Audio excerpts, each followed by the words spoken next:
libro de Jonás, vamos a continuar con la exposición de nuestro libro en la serie que hemos llamado Avívanos, Señor. ¿Alguien necesita un avivamiento? Bueno, entonces yo creo que a través de lo que venimos aprendiendo vamos a poder conseguirlo y vamos a encontrar las claves concretas y puntuales como el Señor, por supuesto, nos ilumina. Vamos a leer el versículo 4, Jonás 1:4, dice así la poderosa palabra del Señor. Pero el Señor lanzó sobre el mar un fuerte viento y se desencadenó una tormenta tan violenta que el barco amenazaba con hacerse pedazos. Vamos a leerlo una vez más. Pero el Señor lanzó sobre el mar un fuerte viento y se desencadenó una tormenta tan violenta que el barco amenazaba con hacerse pedazos. Padre, te damos gracias por tu muy santa y poderosa palabra. Oramos, Señor, que nos hables de manera individual a cada uno de nosotros. Ayúdanos, Señor, a vernos definitivamente retratados en la experiencia de Jonás. Padre, necesitamos un avivamiento en nuestras vidas. Padre, cuando nosotros leemos las historias como las de este hombre, a veces no alcanzamos a entender la magnitud y el alcance de lo que implica para nuestras propias vidas, Señor.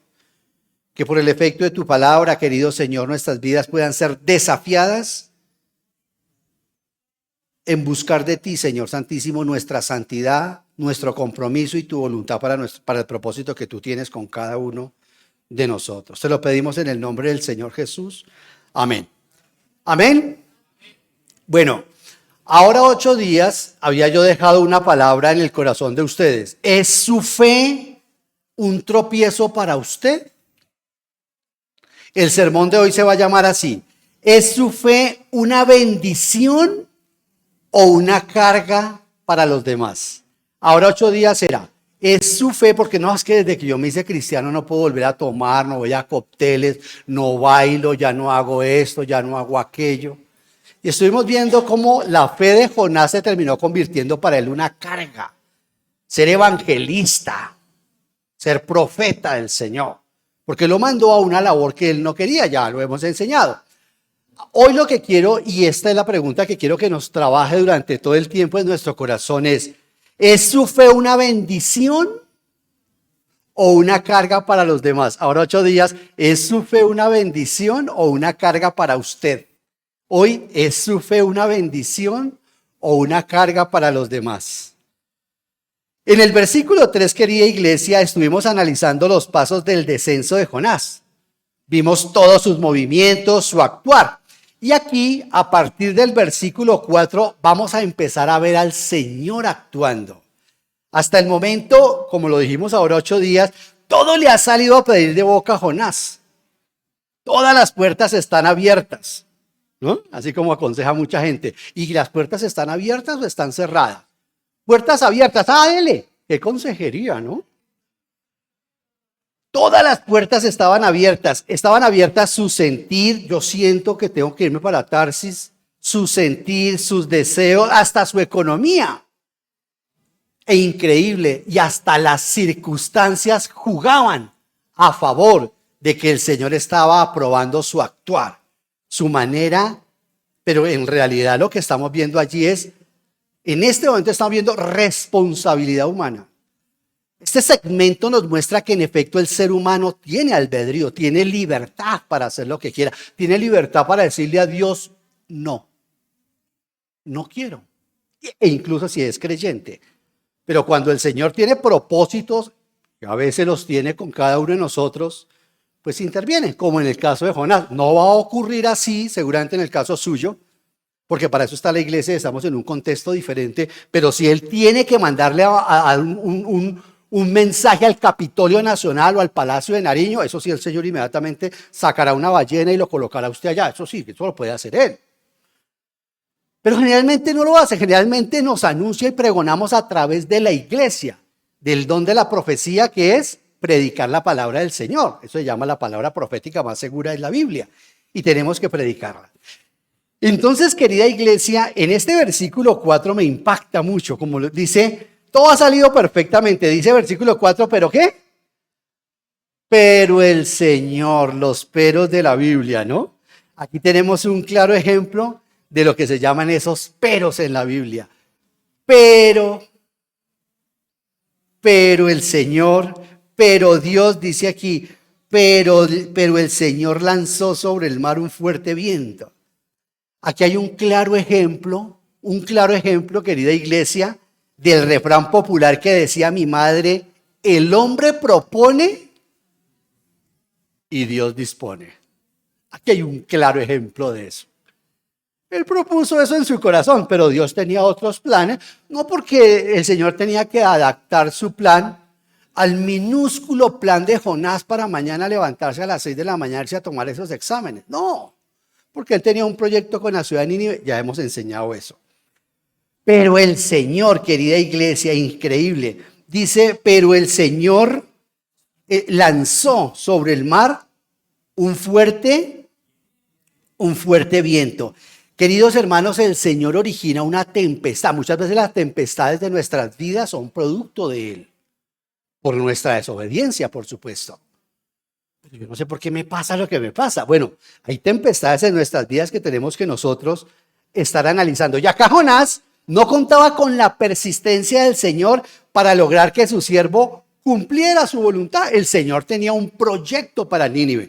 No había internet, no habían todos los recursos que hay hoy en día. Jonás, y aparte de eso, pues iba a dejar el Señor un estudio de caso eterno, ¿cierto? A tal grado que va, como lo hemos visto, a usar al mismo Jonás para que cuente esta historia. Jonás es el autor de este libro.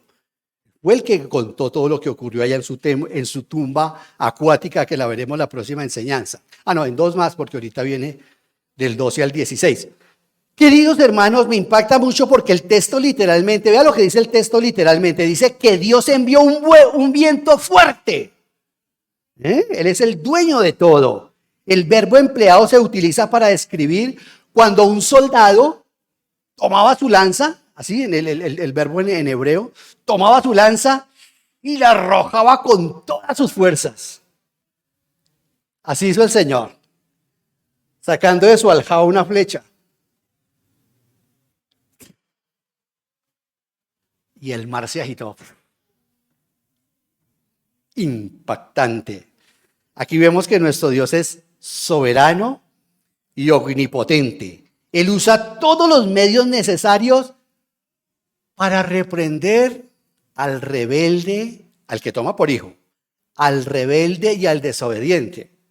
Al que no es su hijo, la palabra del Señor dice que están guardados para el día final, cuando sean condenados con el mundo. Por eso a la gente del mundo que hace tantas cosas, no les pasan cosas malas.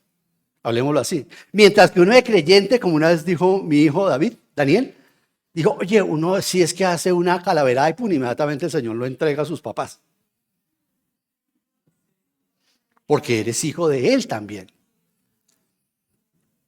Entonces, queridos hermanos, impactante. Bueno, sigamos. Versículo 5. Entonces dice, aquí es impactante porque comenzamos con el corazón del mensaje. ¿Es su fe una bendición o una carga para los demás? Veamos cómo los marineros son afectados por los pecados de Jonás. Los marineros estaban aterrados, dice versículo 5. Dice, los marineros, ¿qué? Aterrados, estaban asustados. Los que conocemos o hemos navegado en el mar, hemos trabajado allí, sabemos lo que significa una tormenta realmente. Bueno, uno ve esto y dice, uy, algo tuvo que ocurrir porque esta gente no le daba miedo de nada. Si hay gente que tiene, si hay verdaderas personas que tienen nervios de acero, como dicen los españoles, son justamente los marinos. Esa gente tiene mucho coraje para hacer eso, para navegar. Pero nos dice que esta gente estaba aterrada. Vemos que estos marineros estaban siendo afectados. El pecado de Jonás y el nuestro siempre afecta a otras personas. Ya nos podríamos ir. Que a usted se le quede eso en su corazón. Su pecado y mi pecado afectan a otras personas, especialmente a la gente inocente. Por ejemplo, un divorcio. Generalmente, ¿quiénes son los afectados? Los hijos, ¿cierto que sí? Nuestros pecados salpican a otras personas y generalmente salpican a los inocentes o a los más débiles. Entonces, queridos hermanos, eso es importante porque nosotros debemos entender que esto es una verdad ineludible. Y ahí es donde viene el testimonio de nosotros como cristianos. Porque no olviden que Jonás está dando un mal ¿qué? Testimonio. Ellos no saben que es un creyente, ellos no saben, de hecho lo van a descubrir más adelante, quién es usted, de dónde viene, por qué, pues ya lo vamos a ver. Entonces, queridos hermanos, mi pecado tiene consecuencias en los que me rodean. La vez pasada hablábamos con un hermano acá que no lo veo hoy, debe estar descansando bien merecidamente. Hablábamos de a cuántas personas afecta un acto de adulterio, por ejemplo. Y contábamos las personas y son 33 las personas que se afectan por un acto de adulterio. Hermano, esto es serio. Y nosotros vemos en este caso los tripulantes fueron los más afectados. ¿Por quién? Por la desobediencia de Jonás. Y ellos estaban siendo afectados ¿a qué grado? A casi perder la vida. No era que, a ver, no, pues los niños quedaron afectados, vamos a ver cómo pasamos a los abogados, a ver cómo hacemos responsables. No, esa gente iba a perder la vida, con Dios no se juega. Y eso el apóstol Pablo lo va a decir también en el Nuevo Testamento. Cuando un cristiano insiste en pecar, el Señor le dice, usted lo hace mejor aquí en el cielo. Su merced lo hace mejor calladito aquí en el cielo. Allá está haciendo, eso es lo que dice Pablo en 1 Corintios. Si es que hemos sido recibidos como hijos del Señor. Entonces, queridos hermanos, aquí aprendemos que un creyente en pecado es una enorme piedra de tropiezo para otros. Un creyente en pecado es una enorme piedra de tropiezo para otros. Un cristiano, querida iglesia, cuya vida no está en armonía con la voluntad de Dios, solo causa estorbo a la causa de Cristo. ¿Sabe cómo lo dice el apóstol Pablo en 1 Corintios 13?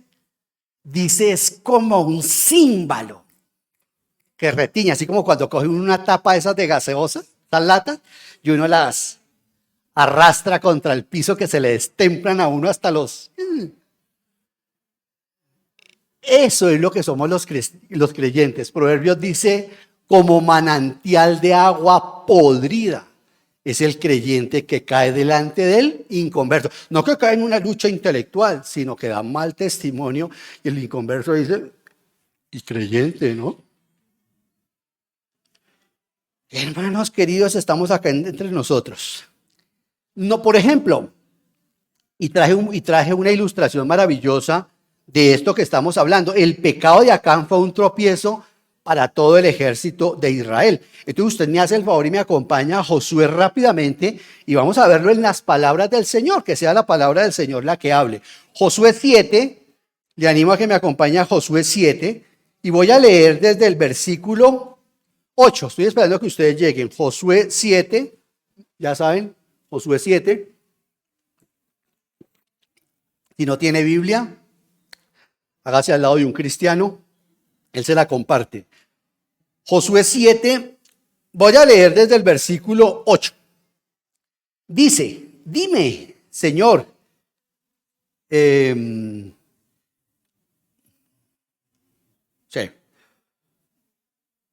¿Qué puedo decir ahora que Israel ha huido de sus enemigos?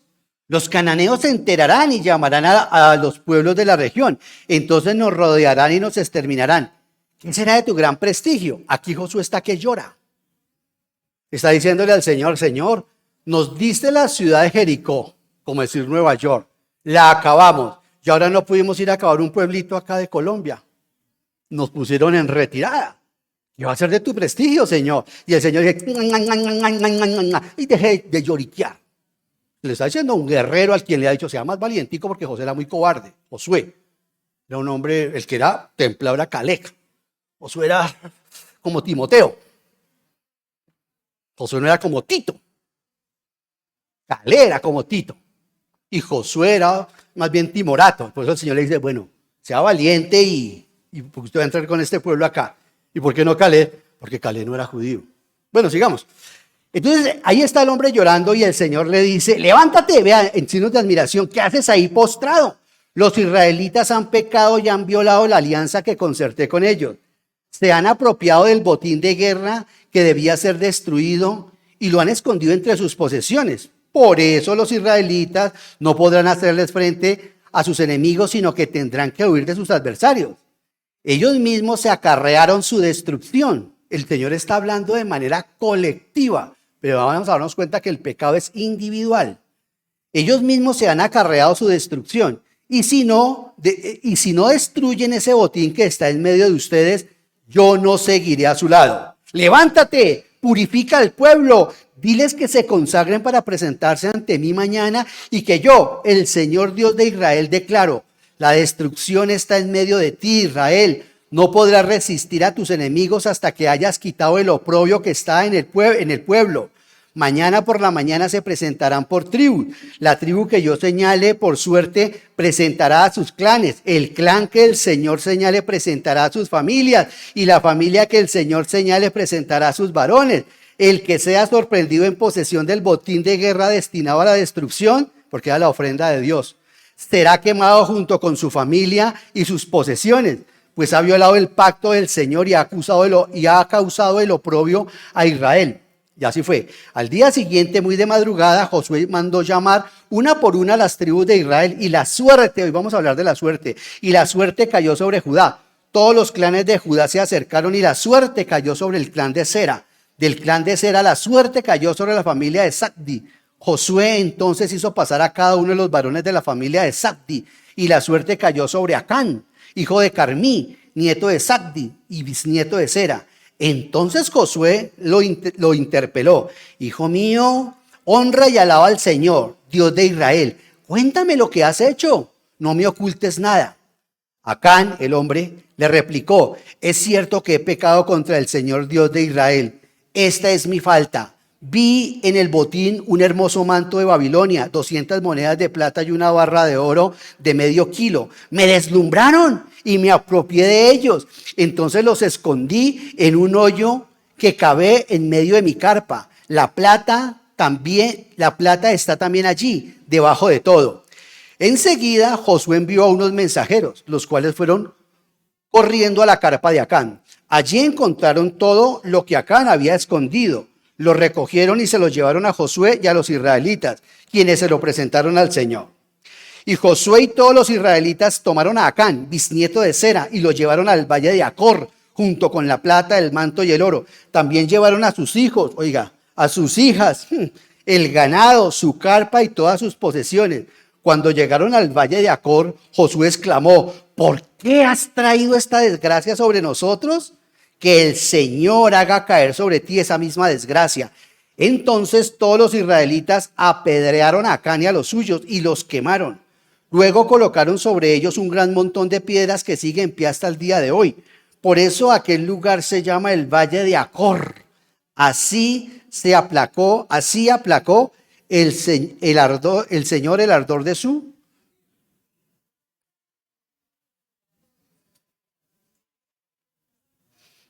¿Cómo comentar uno ese pasaje? Yo creo que el mejor comentario a ese pasaje es esto. El que tenga oídos para oír, oiga. O, en las palabras de nuestro Señor Jesucristo, se lo voy a decir.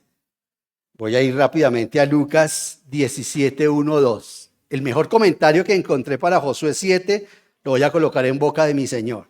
Dice, luego dijo el Señor Jesús a sus discípulos, los tropiezos son inevitables, pero los hay en la Biblia son juicios. ¿Pero hay qué? ¿Pero hay qué? De aquel que los ocasiona. Más le valdría ser arrojado al mar con una piedra de molino atada al cuello que servir de tropiezo a uno de estos pequeños. ¿Sabe por qué es tan mal el testimonio? A mí el Señor me permitió llegar a una de las calles más brutales de Colombia y encontrarme por su gracia y su misericordia salvado. Pero si algo impedía que yo siguiera a los cristianos, es porque me daba cuenta de la hipocresía de esa gente. Es un pésimo testimonio un cristiano, queridos hermanos. Entonces, yo creo que ahí el que tenga oídos para oír, que oiga. Considero que este pasaje es muy claro. Sigamos en el versículo, volvamos a Jonás 1:5, por favor. Volvamos a Jonás, a nuestro Jonás. 1:5. Sigo. A fin de aliviar la situación, comenzaron a clamar cada uno a su Dios. ¿Sí? Ya estamos ahí, Jonás 1:5. Dice, al fin de aliviar la situación, comenzaron a clamar cada uno. Oiga, hermanos queridos, los marineros son una muestra de todas las personas que están embarcadas en su propio navío. Estos marineros son los compañeros de trabajo, nuestros familiares, nuestro entorno. Son la gente que está metida en su propio cuento, en su propio navío. Y le están orando a su propio Dios. El dinero, las cartas, el tarot, la vida sexual desordenada, todo eso. Ellos de alguna manera tipifican esto. Están embarcados allí. Y cada vez que se alejan más de Dios. ¿Y usted y yo qué estamos haciendo? Espero que no nos pase lo de Jonás, durmiendo. Queridos hermanos, esto es muy delicado. Dice, comenzaron a clamar cada uno a su Dios y a lanzar al mar lo que había en el barco. Esa carga tan costosa. Porque quiero recordarles que esto no era un crucero de pasajeros como en el que trabajaba yo. No, esto eran barcos donde la gente se transportaba, pero en esencia lo que ellos transportaban era mercancía. Y dicen que esta carga empezaron a botarla. Era tan valiosa, era por lo que ellos habían trabajado. Queridos, era por lo que ellos arriesgaban su vida para irse a un lugar, como dice en este momento, Australia o a Oceanía. Se iban para Tarsis al final del mundo. Cuando la gente quería, por eso es que se va Jonás hacia allá, ya lo expliqué en otro sermón. Se va porque se creía que ese era el final del mundo. Y esta gente para irse hasta allá, era porque amaban todo este trabajo y toda esa mercancía que llevaban, arriesgaban su propia vida. Hermanos queridos, pero cuando la vida, y eso lo tenemos que aprender, aprendamos, hermanos queridos, que cuando la vida está en juego, el hombre da lo que sea o se despoja de lo que tiene por conservar su vida. Piel por piel. Así ve como le dijo Satanás al Señor. Esa es la palabra que utiliza. Cuando están hablando sobre la prueba de Job, Satanás le dice al Señor, piel por piel. Permite que toque a Job en el cuerpo y verá que Job hará lo que sea por conservar la vida y la salud. No sé, yo siempre he ido a la iglesia y nada que me cure. Esta mañana en el Señor puso en su corazón que oráramos por los hermanos enfermos. Pero es triste cuando los cristianos estamos enfermos, seguimos enfermos, en algún momento vamos a tener que partir, pero somos capaces de hacer cosas que ya están por fuera de la lógica científica y por fuera del área espiritual.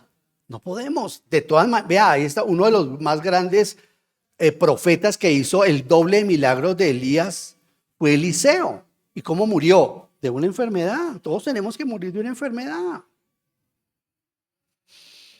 Ahora no quiero decir que no acudamos a lo que en este momento histórico tenemos que acudir a eso, pero tampoco le demos toda nuestra atención y No, hermanos queridos, tenemos que aprender a vivir, hermano. No, es que tiene que comer sangre de chulo y verá que se le va el cáncer. Eso sí, uno ha escuchado eso. Piel por piel, le dijo Satanás al Señor en la prueba de Job.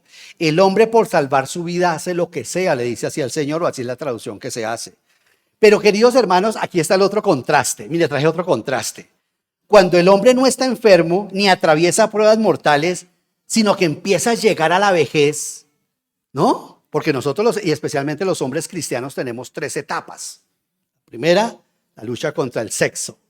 Segunda, la lucha con la obediencia. Y la tercera, la lucha contra la pobreza cuando llegamos a los 60 años. Algo así, eso es gradual.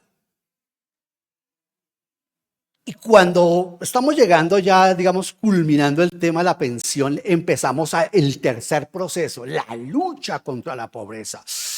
No, pero es que imagínense, yo caigo en la indigencia económica ahora que me pensiono, mi vida, la brecha salarial, la brecha que yo tengo, todo eso. Mire lo que le traje otra palabra del Señor. Acompáñame por favor a Eclesiastés, uno de mis libros favoritos. Cuando usted no me encuentra leyendo a Lutero, esta semana me conseguí otro, uno nuevo que llegó. Cuando usted no me consigue escuchando a Lutero, me encuentra escuchando a Salomón, que ese es el más filósofo de todos. Miren lo que dice este hombre. No olvide que todo esto es lo que ocurre debajo del sol. Ya el Salomón lo ha dejado establecido. Todo lo que ocurre debajo de lo que nos debe ocurrir, mejor dicho. Todo esto nos tiene que ocurrir. Estamos debajo del sol. Entonces, la vida sin Dios. Esto es realismo puro. Esto no es realismo mágico de Gao, ni de Pedro Páramo. Este es realismo de la vida. Cuando yo pensaba suicidarme, este libro era el que me cogía y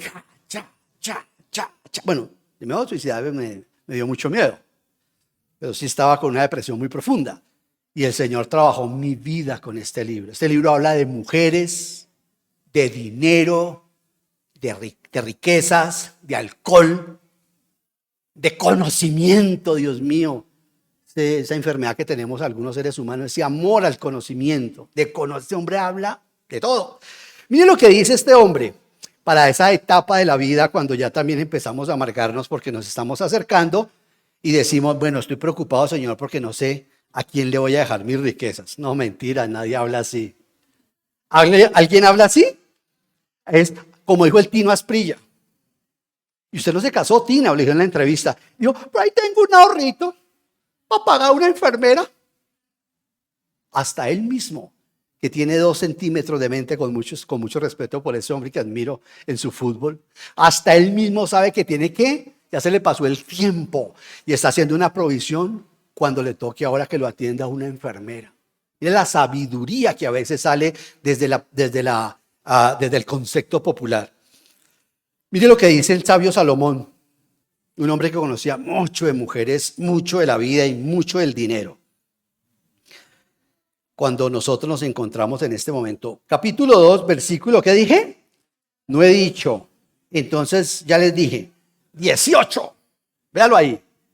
Ahí les comparto. Vea. Aborrecí también el haberme afanado tanto en esta vida. Uy, Dios mío. Así nos pasa mucho. Dígame, ¿para qué me afané tanto? Perdí el tiempo y no estuve con mis hijos, ni con mi esposa, ni con nadie. Aborrecí también el haberme afanado tanto en esta vida, pues el fruto de tanto afán tendría que dejárselo a mi sucesor. ¿Quién sabe si este sería sabio o necio? Sin embargo, se adueñaría de lo que con tantos afanes y sabiduría logré hacer en esta vida. Y también, esto es un absurdo. Asesoraba yo a un hombre que tenía en el año 2000. Tenía un bono pensional de más, en el año 2000, tenía un bono pensional de más de 1.500 millones de pesos. Me decía, ¿para quién he construido esto? Y le dije, para el Estado.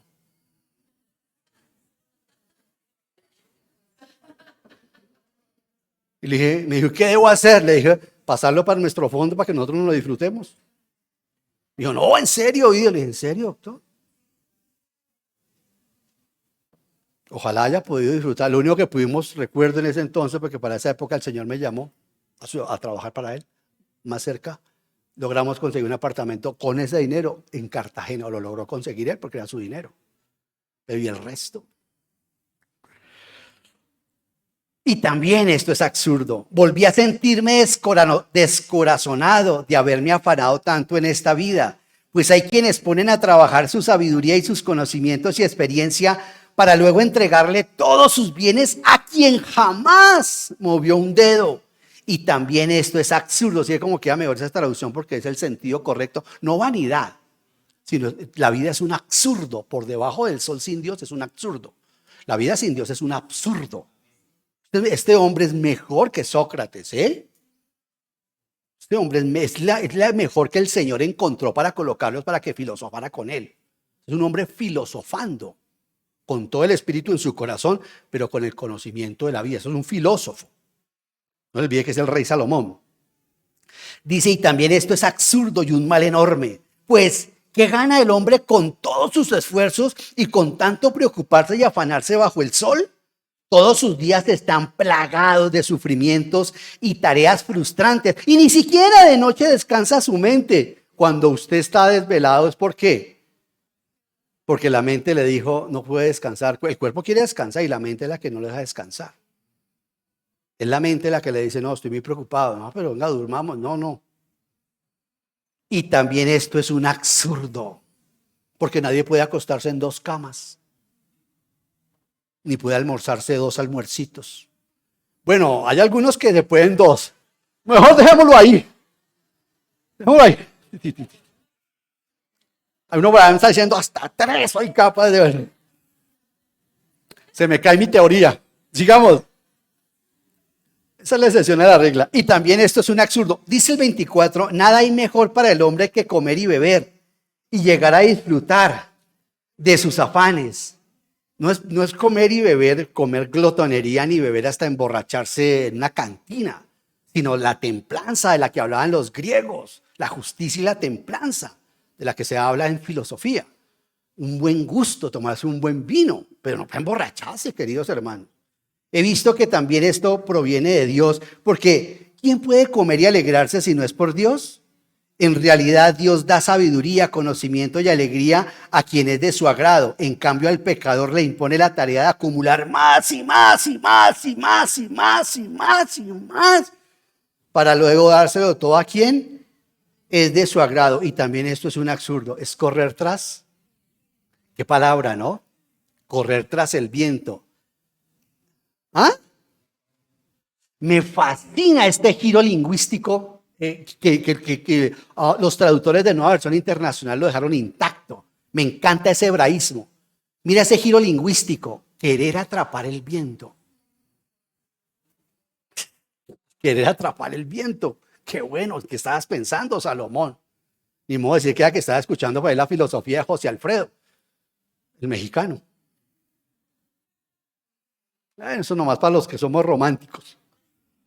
Usted es más espiritual. Entonces digamos, queridos hermanos, nosotros vemos cómo llega un momento en que todos tenemos que enfrentarnos contra nuestro corazón, contra lo que hemos hecho. Ahora que estamos estudiando Romanos, se me soltó y lo voy a decir también públicamente acá.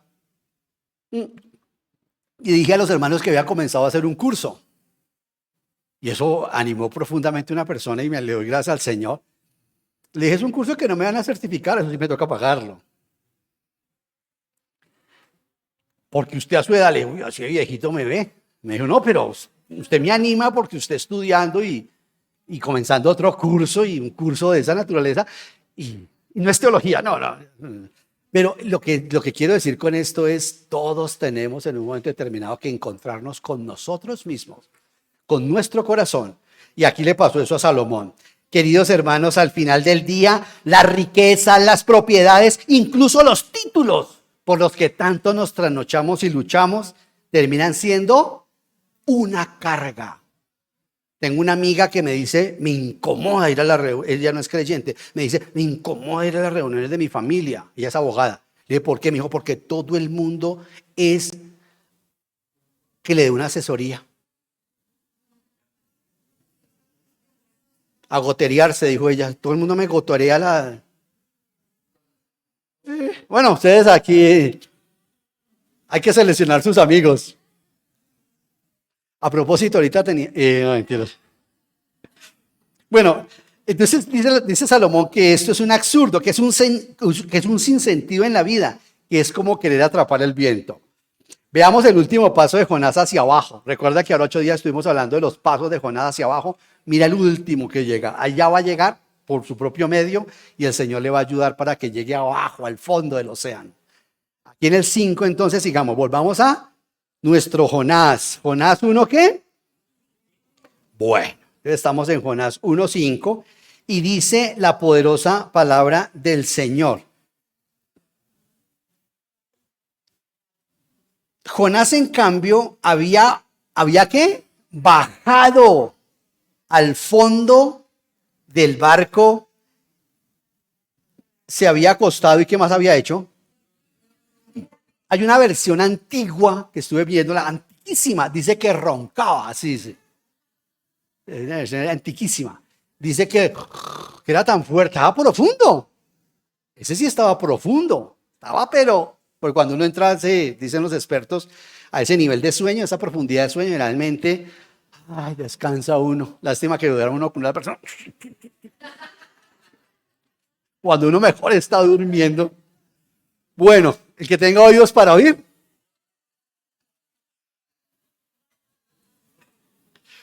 Bueno, mejor dicho, no va a haber almuerzo hoy. Sigamos. Oiga, queridos hermanos, en serio, mientras los marineros tiraban por la borda absolutamente toda su mercancía y sus cosas de mayor valor, ¿qué hacía Jonás? Es que estaba a punto de perder la vida. Yo soy de los, usted no tiene por qué creer eso, que no es doctrina fundamental. Yo soy de los que creo que Jonás murió, porque si no, Cristo no utiliza la ilustración de 3 días de muerto. Pero bueno, ese es otro tema, es otra discusión, no es doctrina fundamental. El hecho es que Jonás no sabía que si iba a perder era su vida, iba a perder su vida. Los dos estaban perdiendo sus enseres, sus cosas, pero iban a salvar su vida. Me estremece mucho, queridos hermanos, las palabras de William Smith. Las traje para ustedes, las voy a leer rápidamente, trataré de hacerlo de una manera bien modulada para que penetre en nuestros corazones. Miren lo que dice Smith. Escuchen este comentario que me dije, no quiero dejarlo. Traté de hacerle algún fragmento, algo sucinto, pero dije, no, Señor, voy a trasladarlo, voy a fusilar al hermano y voy a traer totalmente lo que este hermano escribió en su momento y ya está con el Señor. Miren lo que él dice comentando este versículo de Jonás durmiendo. Dice, cansado de su ira, ya habiendo pagado su pasaje, pronto quedó profundamente dormido en la nave. Qué triste. Fatigado, huyendo de Dios. En verdad, el camino del pecador es muy duro.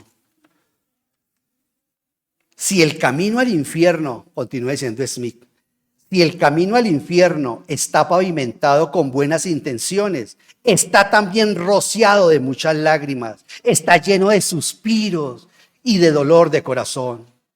El sueño es lo que buscan las almas que huyen. Anhelan una total insensibilidad a sus pecados. ¿Cuántas convicciones han sido apagadas en bebida y ahogadas en antros de placeres pecaminosos? Recuerda, la insensibilidad no es seguridad. En otras palabras, porque tus pecados actualmente no te estén atormentando, no significa que Dios no te los vaya a tomar a cuenta. Un hombre, sigue diciendo Smith, un hombre puede estar en su mayor peligro cuando está soñando que está a sus anchas. Jonás dormía mientras que sus compañeros a bordo estaban desesperados por sus vidas. Pienso que una buena cantidad de cristianos profesantes están jugando a Jonás aquí, disfrutando de una egoísta tranquilidad en lugar de tratar de ayudar a las almas perdidas. Un cristiano durmiente no es solo impotente e inútil, sino que es un verdadero estorbo para los demás. ¿Cuál era la causa de esta gran tempestad que tanto oprimía a la nave, que parecía que se iba a partir?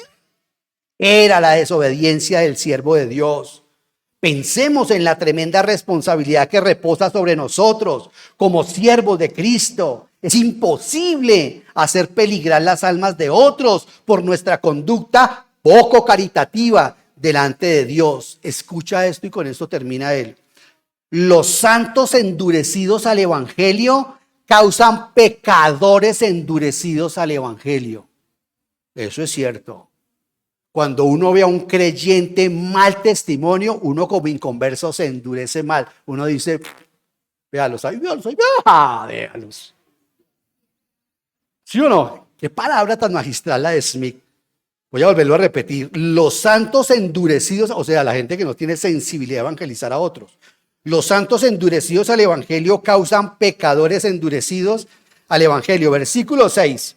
¿Ya cómo vamos? Versículo 6. Digo, el capitán del barco se le acercó y le dijo, ¿Cómo puedes estar durmiendo? Levántate, clama a tu Dios. Quizás se fije en nosotros ¿y no qué? Y no perezcamos. Este versículo 6 se parece a la vida de muchos cristianos que están en derrota y desesperados. ¿Por qué? Porque mientras en la cubierta del barco se está en una reunión de oración, los creyentes están durmiendo. Oiga, es impresionante. Hay una reunión de oración en la cubierta. El único hombre que sabe cómo se ora al Dios verdadero está durmiendo. Qué bofetada, ¿no? El Espíritu Santo es impresionante. El creyente que conoce al Dios verdadero está durmiendo, no viene a la reunión. Entonces hay que poner los miércoles a los hermanos o a las personas que no conocen a Cristo. O a las personas que tienen mal testimonio. Vea, el fugitivo que estábamos hablando aquí, el fugitivo aquí es despertado y ahora en el 7 el fugitivo es descubierto. Descubierto, versículo 7. Dice, ¿usted sabe que la oración es el único contacto con Dios? Perdóneme este pequeño paréntesis. No voy a hacer una digresión, no lo voy a hacer tan largo. Pero yo quiero que usted me diga cuál es el otro contacto directo que uno tiene con Dios. Si usted va a estas mega iglesias y una cantidad de cosas por ahí, que es que escuchan a Dios y tiene el pastor directamente celular con el trono celestial. ¿Usted ha visto el cielo? ¿Usted ha visto lo que muestra el telescopio Hubble? Allá no llegamos donde está Dios, no se ve en esa profunda noche y Él está mucho más allá. ¿Y por qué Dios hizo de esa manera? Porque ha permitido Dios, pequeño paréntesis, porque ha permitido Dios que el hombre conozca eso, para que se dé cuenta los separados que estamos de Él. Sí, hermanos. Dios en la creación, dice Pablo y dice Romanos Salmo 19, que los cielos cuentan. El único contacto que usted y yo tenemos es a través de la oración con el verdadero Dios. Por eso es que cuando oramos ocurren cosas milagrosas. De resto de que el Señor me habló en el letrero, si lo tienes, la tienes. O es preferible ir a no. Queridos hermanos, sigamos. Cierro el paréntesis. Y vea que el fugitivo es entregado, es descubierto. Los marineros por su parte se dijeron unos a otros, vamos, echamos suerte para averiguar quién tiene la culpa de que nos haya venido este desastre. Así lo hicieron y la suerte recayó. Oiga, increíble, ¿no, queridos hermanos? ¿No es increíble esto? Yo les pregunto, ¿no es increíble esto, hermanos? Estos paganos no saben cómo dirigir sus oraciones de manera correcta al Dios verdadero. Pero lo hacen así, a través de la suerte, ¿cierto? A su entender, echando las suertes. Cada uno estaba pidiéndole a su propio Dios, ¿cierto? Cada uno pidiéndole, ya nos dijo en el versículo anterior que cada uno estaba pidiendo a su propio Dios. Y echando la suerte dijeron, no, pues echemos las suertes a ver. Hermanos, ¿qué es lo sorprendente de esto? Que Dios les responde. Ese es el Dios que adoramos en esta iglesia. ¿Sabe qué dice en Romanos? Me di a conocer, dice Pablo hablándole a los judíos, me di a conocer a una nación que no sabía cómo orar. Porque el Señor, hay una forma de orar en el Antiguo Testamento que no es la misma del Nuevo. En el Nuevo es por medio del Señor Jesucristo y en el poder del Espíritu Santo. El que sabe orar y no ora, impresionante, lo impactante de esto es que Dios le responde. Mira Proverbios 16:33 lo que dice, las suertes se echan sobre la mesa, pero el veredicto proviene del Señor. Recuerdo a mi profesor de fenomenología de la religión que nos decía y nos enseñaba, hasta la suerte está amarrada a los carros de victoria de Jehová. La suerte es una forma, decía él, la suerte es una manera de llamar a Dios para la gente que no lo conoce. Otra versión dice, el hombre arroja los dados, dice otra versión. Y de Jehová depende cómo caigan. No es porque estemos, voy a jugar ahorita parqués a ver. Señor, ¿viste una doble cena? Porque a veces somos infantiles, ¿no? Impresionante, hermanos. ¿Me están siguiendo, hermanos?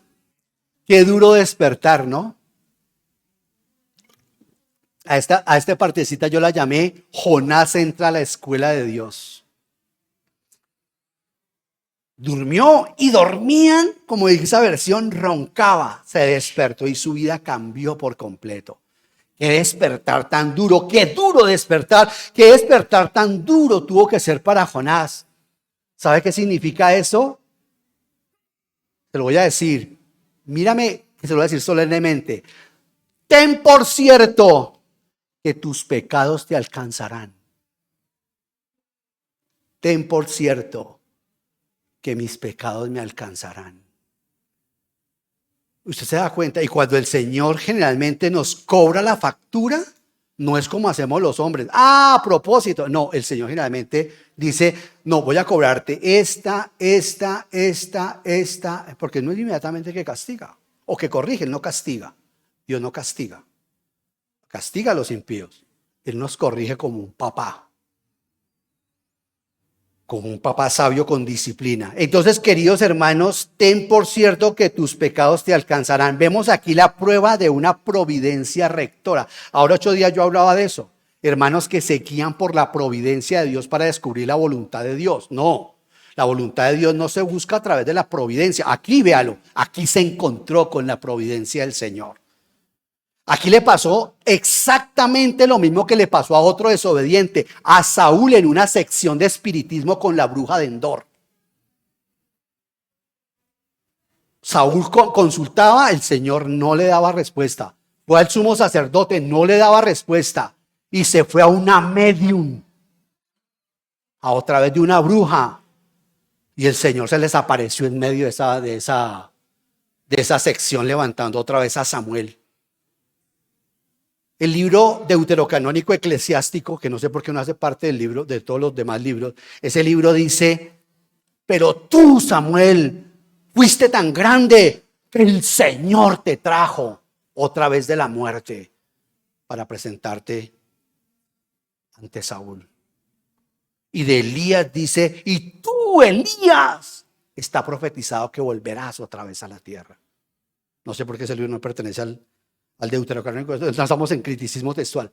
Quiero decirte, queridos hermanos, que es tan maravilloso nuestro Dios que se aparece en esa sección de oración, que se aparece en esa sección de brujería. ¿No se apareció en una cueva Elías? ¿Qué estás haciendo acá, Elías? Escondido. Queridos hermanos, Esto da risa, ¿cierto? Porque este es el humor negro del Señor. Así como Esther, ¿usted quiere ver cómo se ríe el Señor? Vaya al libro de Esther, léalo, para que usted conozca la risa santa. El Salmo 2, ¿sabe qué dice el Salmo 2? ¡Ja! El que está en los cielos se ríe.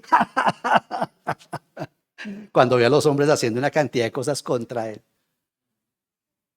El que está en los cielos se ríe de ellos y luego los mira y los espanta. Cuando se ríe el Señor, ¿te has visto reír al Señor? Porque el pecado es demasiado serio para que Dios se burle del hombre. Porque hay un mensaje urgente que llevar. Y no es para hacernos plata, ricos y cómo vivir mejores como cristianos acá en la tierra. No, hermano. Si hay algo que la iglesia en este momento tenga, tiene demasiados celulares, tiene demasiada llena, su nevera está demasiado llena, hermano. Sus cuentas están muy llenas. Por eso el Padre Nuestro lo oramos así. El pan nuestro de cada día nos lo doy. Y miramos el extracto. Si hay algo que estamos pecando como Israel es de abundancia. Hermanos, el proceso que hicieron estos marineros parecía más bien un asunto del azar, pero el Señor estaba por encima de ello para revelar su voluntad. Igual puede ocurrir en la situación en que nosotros nos encontremos. Ahora, usted sabe, querida hermana y querido hermano, que hoy en día la Biblia completa, esto es para el inconverso, que la Biblia completa, como lo decíamos ahora 8 días, es la voluntad declarada de Dios para su vida y para la mía. Papás, no se la dediquen a sus hijos. Eso es para los padres cristianos, no para los padres inconversos. Para que no les impidan recibir a Cristo en su corazón. Eso no, pero Señor, ¿será que mi Señor tendrá un propósito diferente con mi hijo? Hermano, está acá en la Biblia. Está la voluntad declarada del Señor. Necesitamos conocerla y aplicarla. Esta es nuestra guía. Sigamos en el versículo 8. Dice, entonces le preguntaron, oiga, impresionante esto, porque es impactante. Le dicen, dinos ahora, ¿quién tiene la culpa de que nos haya venido este desastre? ¿A qué te dedicas? ¿De dónde vienes? ¿Cuál es tu país? ¿A qué pueblo perteneces? ¿Ah? La suerte señaló al tipo, el tipo que va así ve, como con Acán. Yo de Acán, yo veo que ya de Acán, ya llegaron a mi familia. No. Y el Señor, ¿por qué no lo perdonó? Porque Acán esperó hasta el último momento. Decía, no, creyó que esto era un juego, creyó que era mentira. Yo creo que hubieran lanzado la suerte. Es de parte de la familia de Bexic. Uy, no, me van a pillar. No, sí, paren. Yo fui el que me robé esto, ya mi esposa, mis hijos, yo fui quien los involucré. Pero el tipo no, y aquí pasa lo mismo con Jonás. Es impactante. Uno de los teólogos que poco se leen en Colombia es Karl Barth. Un suizo alemán, maravilloso. Un teólogo sin par. Hay unas cosas muy buenas de ese hombre dijo, o hizo mejor, porque él no lo dijo, hizo una teología tan chévere. Hay cosas definitivamente que se tienen que reevaluar de él, pero su teología se puede sintetizar en una frase que alguien acuñó, que se llama, hay preguntas del hombre que solo puede contestar Dios. Eso no lo dijo Karl Barth. Su teología dice eso. O sea, digamos que esa es la frase sonora con que lo que el hombre está diciendo aquí, lo que Barth está enfatizando en su enseñanza, es la trascendencia de Dios. Eso es lo que quiere enseñar él con esa frase. Y la limitación del conocimiento humano para conocerlo a él. Eso es lo que quiere decir esa frase. Hay preguntas del hombre que solo puede responder Dios. Mi homosexualismo. ¿Por qué nací yo así? ¿Por qué yo soy así? ¿Por qué soy colombiana? ¿Por qué estoy aquí? Todas esas preguntas solo las puede contestar Dios. Para los demás existe Mastercard. Pero esas trascendentales, solamente el Señor. Y esto está sugiriendo que hay aspectos de la existencia, preguntas tan fundamentales que solo pueden ser respondidas por Dios. ¿Escucha eso, hermano querido? O por un creyente. La gente anda preguntando cosas que necesita respuesta de parte suya y mía. Mi jefe, mis padres, mis hermanos, el presidente Petro, todo el mundo necesita escuchar el mensaje que Dios tiene para ellos. Es impresionante y el mensaje es uno solo, como Jonás lo va a hacer.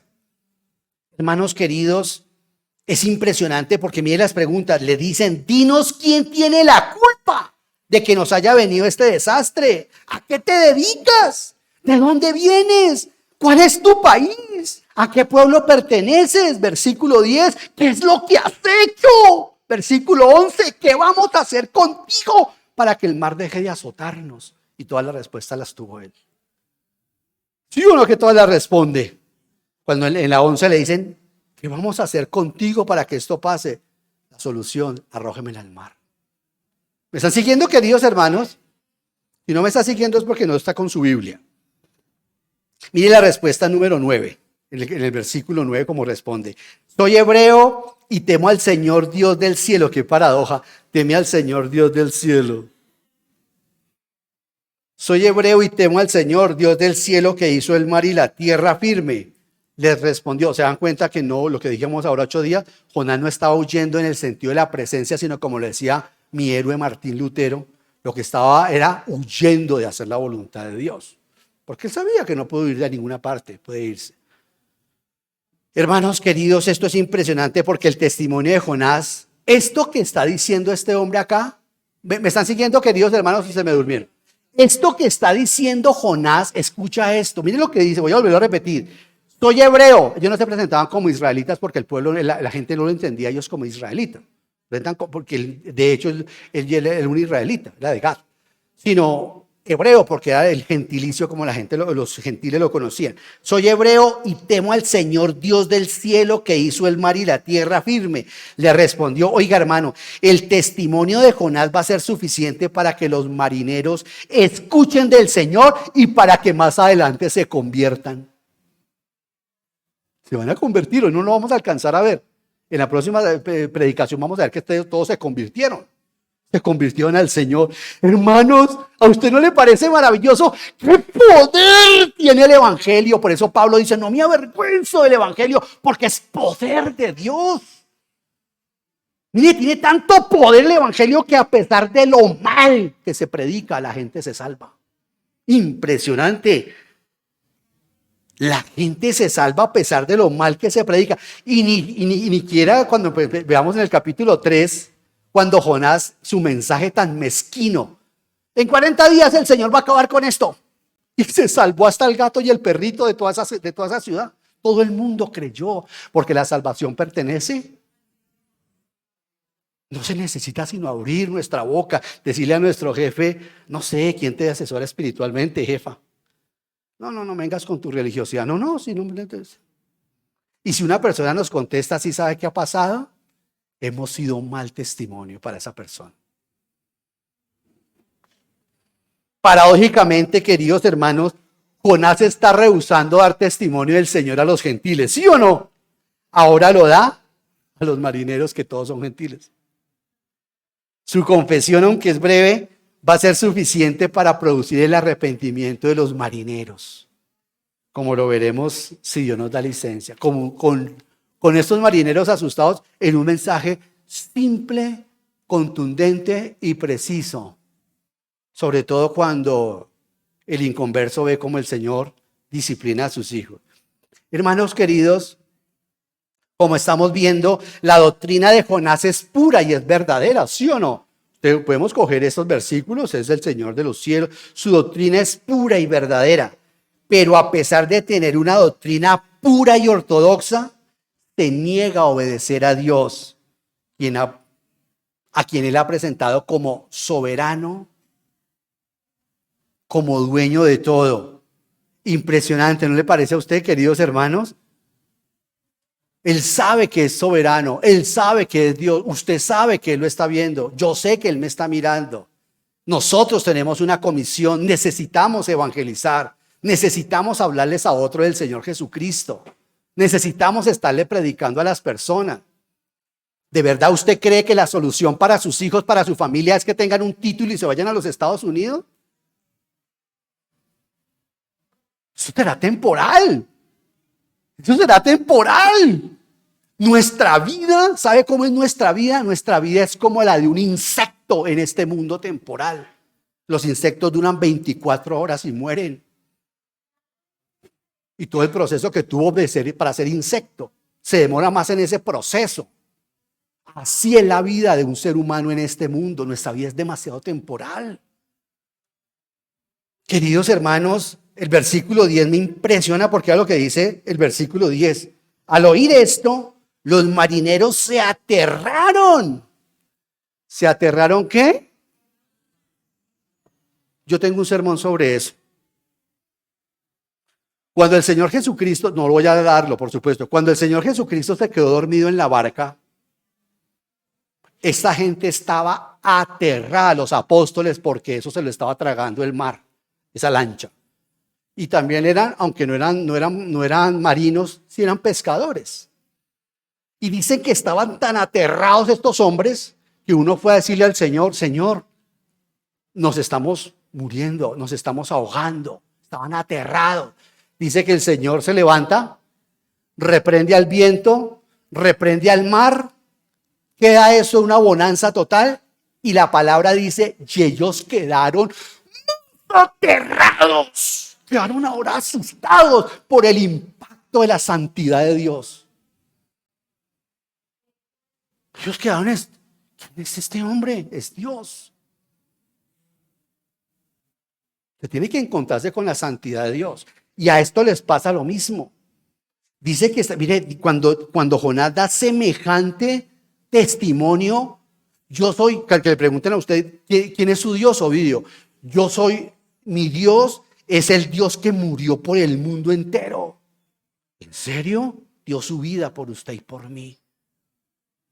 Y fue masacrado en una cruz. Y tiene el poder para defenderse y guardó silencio. Ahora resucitado, llama la teología de Martín Lutero, la teología de la cruz. La teología de la cruz frente a la teología de la gloria, que toca otra vez hablar sobre eso. Hay mucha teología de la gloria. Queridos hermanos, mire el 10, dice, al oír esto los marineros se aterraron aún más. Y como sabía que Jonás huía del Señor, pues ya le había contado todo eso, pues él mismo se los había contado, le dijeron ¿qué? No, pero están signos de admiración. Sí. ¿Sí? No, ¿qué has hecho? Mire cómo estamos. ¿Cómo puede usted huir de Dios? Nosotros le estamos orando a nuestro Dios del hogar, ¿cierto? Nuestro San Martín. Pero usted, ¿qué ha hecho? Es otra manera de decirle, queridos hermanos, es otra manera de decirles a ellos, ¿cómo puedes temer al Señor? Porque él dijo, temo al Señor, ¿cierto? ¿Cómo puedes temer al Señor y no temer desobedecerle? ¿A usted no le tiene miedo a Dios? ¿Usted no le tiene miedo a Dios? Yo sí le tengo miedo a Dios. Yo sí le tengo miedo a Dios. Se lo confieso. Eso me ha impedido que caiga en adulterio, que me robe el dinero, que defraude, que luche con mis hijos, con los tres. Eso es, queridos, tenerle miedo a Dios. ¿Usted no le tiene miedo a Dios? Es un Dios demasiado manoseable. Ahí apareció Carvar. Es un diosito, hay algunos que llaman diosito. Es un Dios que manipulamos el día miércoles. Muchas veces, queridos hermanos, los judíos, para vergüenza suya, se encontraron bajo el dominio de las naciones para que dieran testimonio del Dios verdadero. Es doloroso. La nación de Israel fue llevada incluso hace poquito, ayer nomás, a Auschwitz. Ya estamos viendo una serie maravillosa, porque también es otro tema que me apasiona. Los marcados, los tatuados, para dar testimonio del Dios vivo. Fueron llevados por los babilonios y allá dieron testimonio del Dios vivo. Fueron llevados por los asirios y allá sí evangelizaron. Fueron llevados por los griegos, porque ellos tenían que ir y no fueron. Queridos hermanos, a veces en un momento serio, en un funeral, tenemos el momento más ideal para hablarles también a otros, cuando un familiar de nosotros ha partido. Hoy en día, queridos hermanos, la labor de llevar el evangelio ha sido encomendada a los creyentes nacidos de nuevo. Estoy sin empleo, Ovidio, pero no está sin trabajo. Usted puede estar sin empleo, que no está recibiendo dinero, pero usted no está sin trabajo. Tu trabajo y mi trabajo es evangelizar, queridos hermanos. Pero hoy en día son muchos los cristianos que están bajo el dominio del mundo y sus afanes. A mí me preocupa eso, hermano. Cristianos que quieren acumular más dinero, más ropa. Ya tienen 4 vestidos, quieren 5 o 6. Hay personas que tienen hasta 5 pares de zapatos.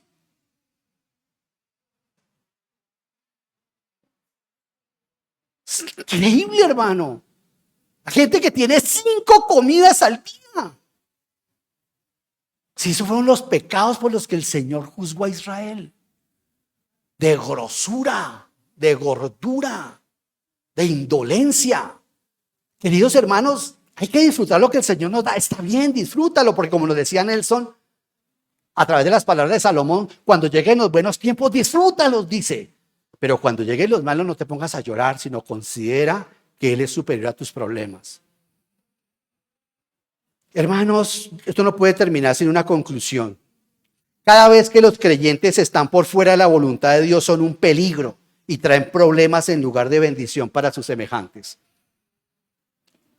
5 puntos de conclusión. Primero, cada vez que los creyentes están por fuera de la voluntad de Dios son un peligro hasta para ellos mismos y traen problemas en lugar de bendición para sus semejantes. Segundo, el evangelio es tan poderoso que solo se necesita presentarlo. El poder es de Dios para que la gente se convierta.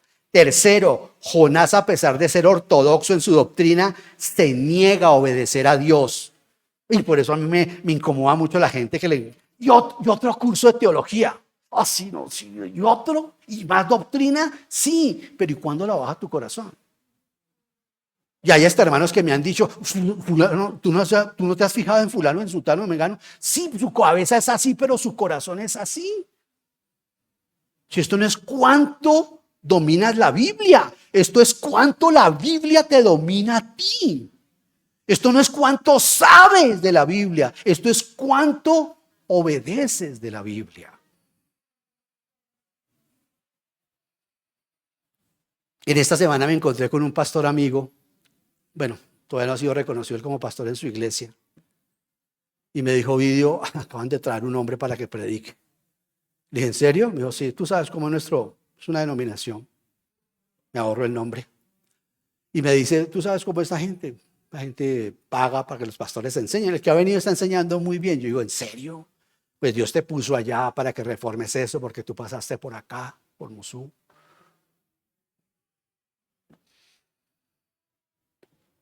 Queridos hermanos, en cuarto lugar, tercero, Jonás, a pesar de ser ortodoxo en su doctrina, se niega a obedecer a Dios. Por tanto, hay una inconsistencia entre su doctrina y su manera de vivir. Cuarto, es por eso que un inconverso le dijo a un creyente muy conocedor de tu doctrina, no me importa lo que cree, muéstreme cómo vive. Eso le dijo, ¿usted cree que un inconverso le va a preguntar de la unicidad o la trascendencia o la cristología o la doble naturaleza de Cristo o que esa martiología? No le importa su doctrina. Le contestó y le dijo, no me importa lo que cree, muéstreme cómo vive. En otras palabras le dijo, demuéstrame que tu doctrina es lo suficientemente poderosa para que afecte tu manera de vivir. Aquí el que vemos que más plata trata de conseguir y hasta se roba los negocios es usted. ¿Qué pasó? Trabajaba. Aquí el que le pisa la manguera a los compañeros es el creyente. Uf. Es el que, increíble, hermano querido. Cuando como cristianos, hermanos queridos, perdemos nuestra comunión con Dios, necesitamos un avivamiento. ¿Usted se acuerda cuando recibió a Cristo en su corazón? Éramos fogosos para presentar al Señor. Cuando mi oración no tiene poder, cuando no hablo a otros del Señor y del Evangelio, necesito avivamiento. Cuando como cristianos perdemos nuestra comunión con Dios, necesito avivamiento. Si mi mensaje, que es el de la salvación y del Salvador, está enmudecido, si he perdido mi testimonio como creyente y por lo tanto estoy por fuera de la voluntad de Dios y más bien estoy trayendo problemas en vez de bendiciones a mis semejantes, a mi familia, a mis padres, a mis hijos, a mi suegra, a mis suegros, necesito avivamiento. Por eso el pensamiento que les pedí al comenzar el mensaje, deseo que lo recordemos en este momento para que nos acompañe, espero yo, este resto de semana. ¿O por qué no el resto de su vida?